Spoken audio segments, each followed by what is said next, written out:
TunePocket.com.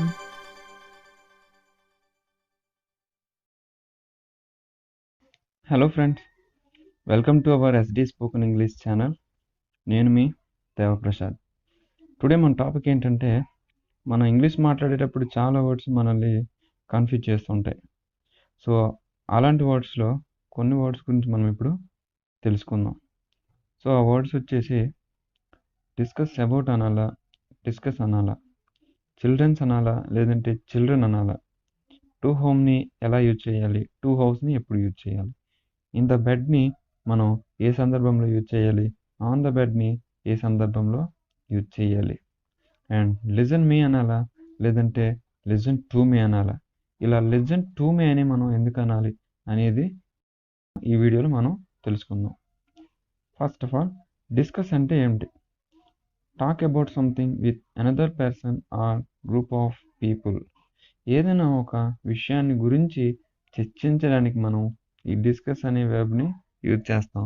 ఇది కంప్లీట్గా about అనేది ఇందులో మెన్షన్ అయి ఉంటుంది కాబట్టి మనం పర్టికులర్గా దీనికోసం అబౌట్ని యూజ్ చేయాల్సిన అవసరం అయితే లేదు. సో ఎగ్జాంపుల్స్ చూసుకుంటే, వీఆర్ డిస్కసింగ్ దట్ మ్యాటర్ అంటే మేము ఆ విషయాన్ని గురించి చర్చిస్తున్నాము. I want to come to discuss that problem. నేను ఆ సమస్య గురించి చర్చించడానికి రావాలనుకుంటున్నాను. And please don't discuss that matter అంటే దయచేసి ఆ విషయాన్ని గురించి చర్చించవద్దు. అండ్ నెక్స్ట్, చిల్డ్రన్ అంటే పిల్లలు. ఇది కంప్లీట్గా మనకి ప్లూరల్గా యూజ్ అవుతుంది.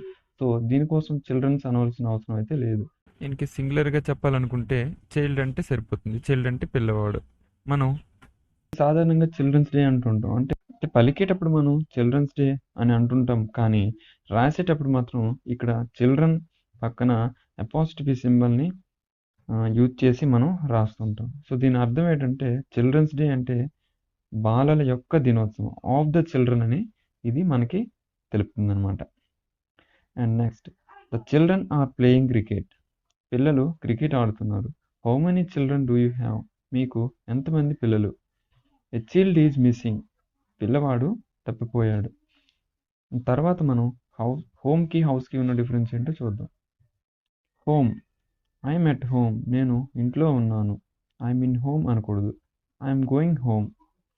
నేను ఇంటికి వెళ్తున్నాను. ఐఎమ్ గోయింగ్ టు హోమ్ అనకూడదు.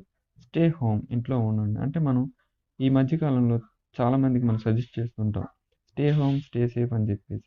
స్టే హోమ్ని మనం స్టే హోమ్గానే యూజ్ చేయాలి. ఒకవేళ ఎక్స్ప్రెషన్లో దీన్ని చెప్పాలనుకుంటే, I'm going to stay at home. ఇక్కడ ఎట్ అనేది మనం కంపల్సరీగా యూజ్ చేయాల్సి ఉంటుంది. House, I'm in the house. నేను ఇంట్లో ఉన్నాను. We have a nice house. మాకు ఒక మంచి ఇల్లు ఉంది. And next, I'm going to my house. ఇక్కడ టు అనే ప్రపోజిషన్ మనం యూజ్ చేసుకోవచ్చు. నేను మా ఇంటికి వెళ్తున్నాను. మనం సాధారణంగా గృహప్రవేశ ఆహ్వాన పత్రిక అంటుంటాం. సో దీనికోసం మనం హౌస్ వార్మింగ్ ఇన్విటేషన్ అంటాం, కానీ హోమ్ వార్మింగ్ ఇన్విటేషన్ అని అనం. సో ఇలా అంటే ఆ కంప్లీట్ సెంటెన్సే రాంగ్ అవుతుంది, గుర్తుపెట్టుకోండి. In the bed, she in the bed. ఆమె మంచం మీదే ఉంది. అంటే మంచంలో ఉందని కాదు, పడుకునే ఉంది, ఇంకా లేవలేదని అర్థం. He has been sick in the bed for 4 days. అతను 4 రోజులుగా మంచం మీదే అనారోగ్యంతో పడుకుని ఉన్నాడని అర్థం. To the bed, I go to bed early. నేను తొందరగా పడుకుంటాను. Close the window before going to bed. పడుకునే ముందు కిటికీలు మూసుకోండి. Could you please put the baby to bed. దయచేసి పాపని నిద్రపుచ్చగలరా, అంటే పాపని పడుకోబెట్టగలరా అని అర్థం. ఐఎమ్ గోయింగ్ టు బెడ్ అంటే నేను పడుకోబోతున్నాను, అంటే నేను కాసేపట్లో పడుకుంటానని అర్థం.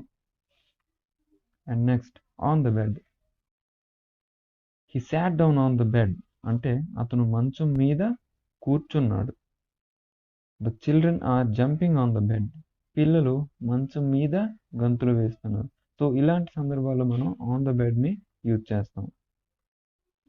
అండ్ నెక్స్ట్, మనం సాధారణంగా అంటుంటాం, నాకు నిద్ర వస్తుంది, పడక సిద్ధం చేయండి అని చెప్పేసి అని. సో ఇలాంటి వాక్యాలు మనం చెప్పేటప్పుడు ప్లీజ్ మేక్ మై బెడ్ అంటే సరిపోతుంది.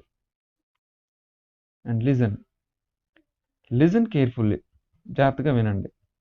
Listen carefully to what I say, నేను చెప్పేది జాగ్రత్తగా వినండి. ఇక్కడ వాట్ ఐ సే అనేది ఆబ్జెక్ట్ అవుతుంది కాబట్టి మనం టు అనే ప్రిపోజిషన్ని యూజ్ చేస్తాం. And next, I never listen, నేను ఎప్పుడు వినను. I never listen to Hindi songs, నేను ఎప్పుడు హిందీ పాటలు వినను. And I listen to music every day, నేను ప్రతిరోజు పాటలు వింటాను. అంటే ఇక్కడ మ్యూజిక్ అనేది ఆబ్జెక్ట్ అవుతుంది కాబట్టి టు అనే ప్రిపోజిషన్ మనం యూజ్ చేసాం. సో ఇలాగే ఎందుకు యూజ్ చేయాలంటే, మనం సాధారణంగా అన్ని రకాల వెబ్స్ తర్వాత కూడా మనం డైరెక్ట్ ఆబ్జెక్ట్ని యూజ్ చేసుకోవచ్చు. ఫర్ సపోజ్ హియర్ అనే దానికి ఆబ్జెక్ట్ మనం డైరెక్ట్గా యూజ్ చేయొచ్చు, కానీ ఇక లిజన్ అనేది ప్రిపోజిషనల్ ఆబ్జెక్ట్ని మాత్రమే యాక్సెప్ట్ చేస్తుంది. సో కాబట్టి లిజన్ యూజ్ చేసిన తర్వాత మనం టు అనే ప్రిపోజిషన్ యూజ్ చేయాల్సి ఉంటుంది. And thank you for watching. Please subscribe.